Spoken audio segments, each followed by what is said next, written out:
وبالسند المتصل منا إلى أمير المؤمنين في الحديث أبي عبد الله محمد بن إسماعيل بن إبراهيم البخاري الجعفي رحمه الله تعالى.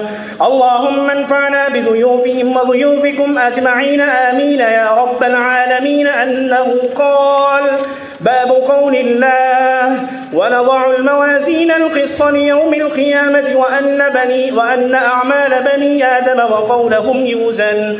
وقال مجاهد: القسطاس والعدل بالرومية، ويقال القسط مصدر المقسط وهو العادل، وأما القاسط فهو الجائر.